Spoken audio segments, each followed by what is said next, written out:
34 minutos e vamos falar agora de economia e mercado financeiro. Ontem nós tivemos um dia para lá de turbulento, negativo mesmo, dólar disparando aqui no Brasil, bolsa com queda muito acentuada de mais de 4%, queda das bolsas em quase todo o mundo.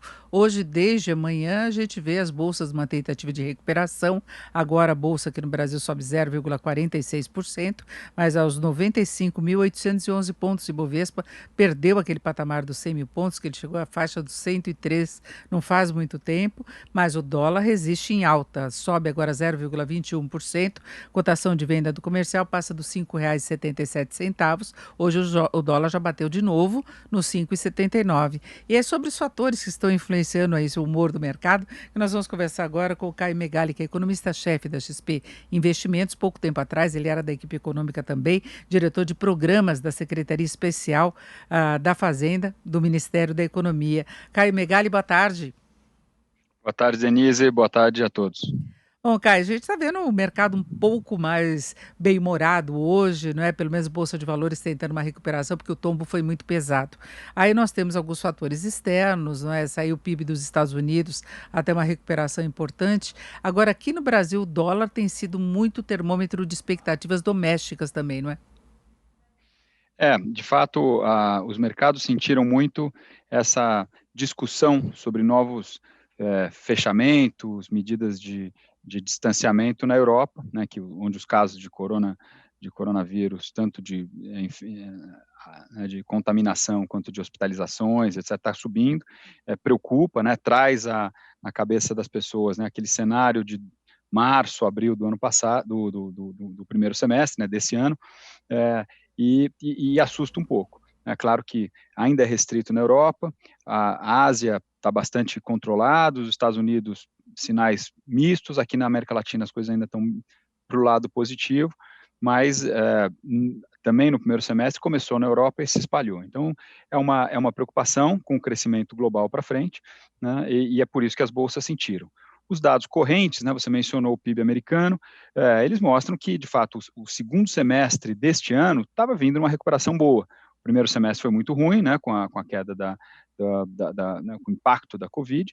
A resposta de política econômica dos diversos países, né, bancos centrais, foi bastante intensa, aqui no Brasil também. A recuperação veio, né?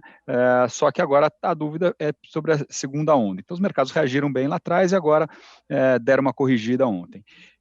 O dólar, em particular, né, a taxa de câmbio aqui no Brasil, ele tem um comportamento diferente. Ele piorou em qualquer cenário. Ele piorou quando as bolsas estavam melhorando e piorou agora quando as bolsas pioraram, né? Não deveria estar assim, porque os preços de commodities, né, minério de ferro, soja, os nossos produtos de exportação, os preços estão melhorando, a balança comercial está melhorando. Normalmente, num ambiente desses, o dólar deveria estar o real deveria estar se valorizando, né? A gente deveria estar com câmbio ali para perto de 5, talvez até abaixo disso, 4,5, alguma coisa assim. O problema é que tem uma outra variável muito importante, que é a da sustentabilidade das contas públicas. O Brasil entrou nessa crise já com as contas públicas muito delicadas, né? Uma dívida muito maior do que dos outros países e gastou, como todo mundo, né, e tinha que gastar mesmo, gastou bastante. Então a gente sai dessa primeira fase, pelo menos do corona, com as contas ainda mais fragilizadas, e essa dúvida tem pesado sobre a nossa taxa de câmbio.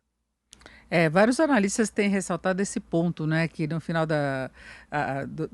do balanço geral aí as contas públicas pesam muito mais do que a pandemia nesse comportamento do dólar, pelo menos nos últimos tempos, né? Porque ao fim e ao cabo, né, o Brasil é um país que, digamos, roda no vermelho, né, gasta mais do que arrecada e tem uma dívida alta. Para continuar desse jeito, você tem que continuar se endividando, né, pedindo dinheiro emprestado. As pessoas, o mercado, para emprestar o recurso para o Brasil, vão pedindo prêmios cada vez maiores, né? Taxas de câmbio mais depreciadas, juros mais altos. Quanto mais você estica a corda do lado fiscal, ou seja, quanto maior é a sua dívida, quanto mais persistente o seu déficit, maior vai ser o risco das pessoas emprestarem recursos ao Brasil, né? Então, é por isso que é tão importante a sinalização de que o teto de gastos vai ser mantida, de que passado o pior momento da pandemia, né, as contas vão se reequilibrar, porque se isso não acontecer, o câmbio deprecia, a inflação fica pressionada e o cenário é ainda pior.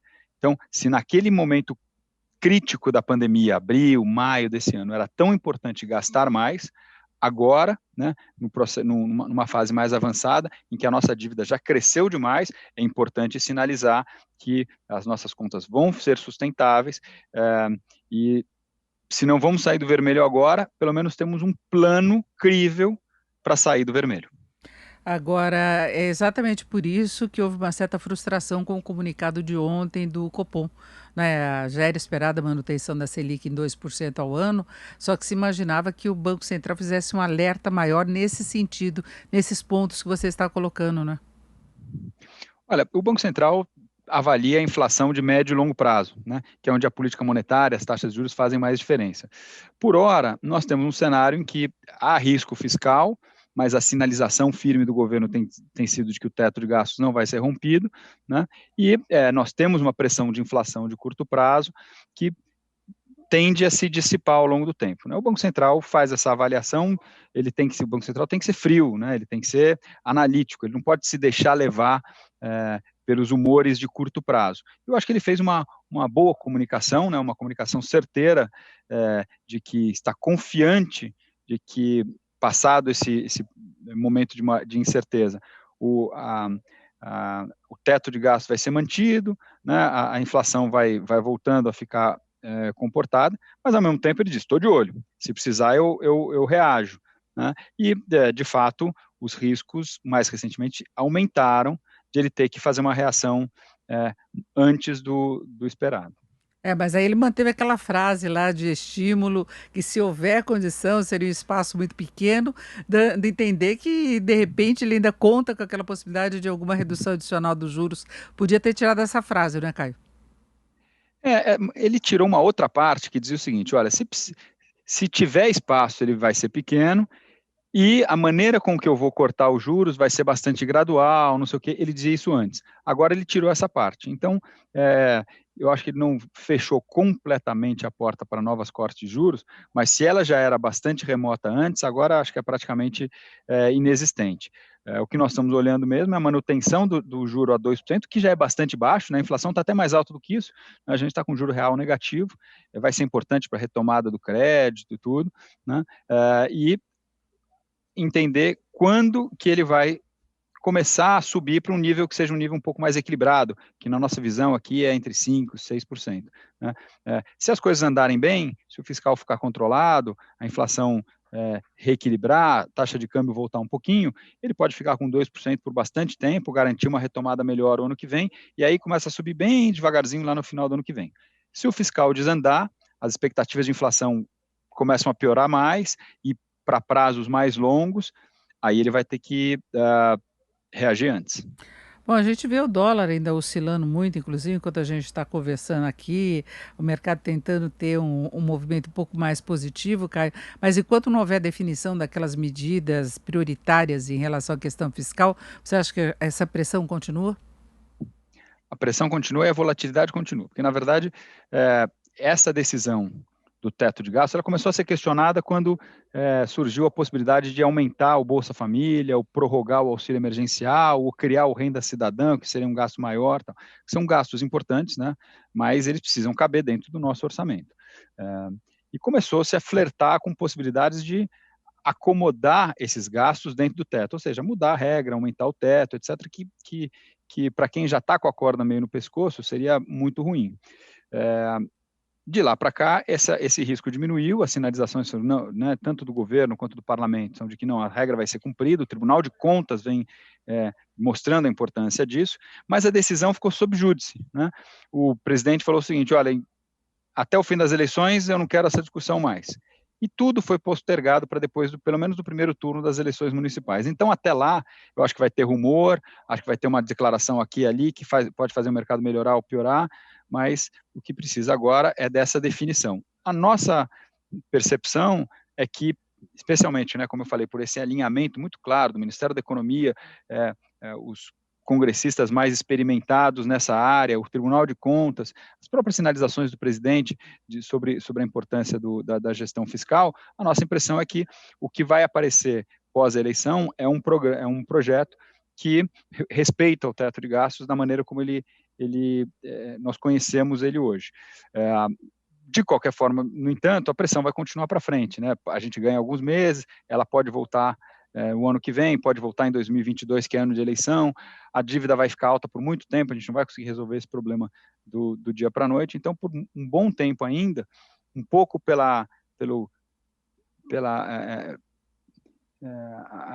a postura muito expansionista antes da crise, né, principalmente depois da crise de 2008, 10, 11, 12, né, que gastava-se demais, e um pouco pela pandemia, infelizmente, hoje o Brasil é um dos países mais endividados do mundo, com a complexidade das contas muito grandes, isso se nos resolve da noite para o dia, nós vamos flertar com esse risco fiscal por muitos anos ainda. E tem a questão internacional, eu queria até ressaltar que foi divulgada há pouco a manifestação da OCDE, né, a Organização para a Cooperação e Desenvolvimento Econômico, em relação às novas situações, aí, os novos lockdowns implementados em países europeus, e o secretário-geral da OCDE, Engel Gurria, afirmou hoje que esses lockdowns eles vão trazer um grande impacto para as economias ao redor do mundo. Ele falou que não dá para medir ainda, depende da duração, mas a declaração de que estamos vendo os novos casos na Europa e nos Estados Unidos, ainda não sabemos o tamanho do impacto, obviamente será negativo, né? Ele falava numa coletiva de imprensa a respeito disso, lembrando do quanto que já teve impacto a pandemia sobre a atividade econômica global, e o impacto agora, a intensidade, vai depender muito da duração das novas medidas restritivas e dessa escalada de casos. Então é mais um fator que atrapalha aí em termos de perspectiva, inclusive, de recuperação da economia global, o comércio internacional, tem várias implicações, né, Caio? Pois é, tem implicações, como se nós estivéssemos revivendo o filme do começo do ano, né, de março, abril desse ano. E claro, o que nós assistimos no segundo trimestre foi bastante intenso e traumático, então esses sinais obviamente preocupam e têm que ser acompanhados muito de perto. Para a inflação e a política monetária, é um fator a mais que embaralha o cenário, né, porque se por um lado a inflação corrente é pressionada, o fiscal é um risco, uma nova recessão global tende a ser desinflacionária, como foi no primeiro semestre, né? Commodities que estavam subindo muito caíram um pouco, né? Milho, soja, minério, então deram uma queda. Então, a resultante disso é complexa e não envolve só fatores econômicos, né, que por si só já são difíceis de avaliar e de prever. Envolve fatores epidemiológicos, de saúde pública, que tornam o quadro ainda mais complexo. A questão é que a China vai muito bem, e a China tem ajudado a pressionar bastante, né, Caio? E a China tem controlado aí muito imediatamente quando surgem novos casos. Então, para a gente encerrar, eu acho que ela fez muita diferença também em relação à evolução de preços, né? A China é o grande protagonista desse processo todo, né? Desde da origem do vírus até a um processo muito eficiente de solução interna, de retomada da economia, e também no mercado de commodities, principalmente, né, como uma grande compradora. Essa ação firme da China é uma das responsáveis por essa aceleração do preço dos alimentos, né? Que está acontecendo no Brasil, mas está acontecendo no mundo inteiro, em parte por conta da demanda forte da China, em parte também por conta desses programas todos de transferência de renda, que acabam gerando uma Certo. demanda por alimentos muito imediata e muito direta. Perfeito, nós ouvimos o Caio Megali, que é economista-chefe da XP Investimentos. Caio Megali, que até pouco tempo fazia parte da equipe do Ministério da Economia, diretor de programas da Secretaria Especial da Fazenda. Caio Megali, muito obrigado, uma boa tarde. Obrigado, Denise, sempre um prazer falar com você e com os espectadores. Uma boa tarde para você.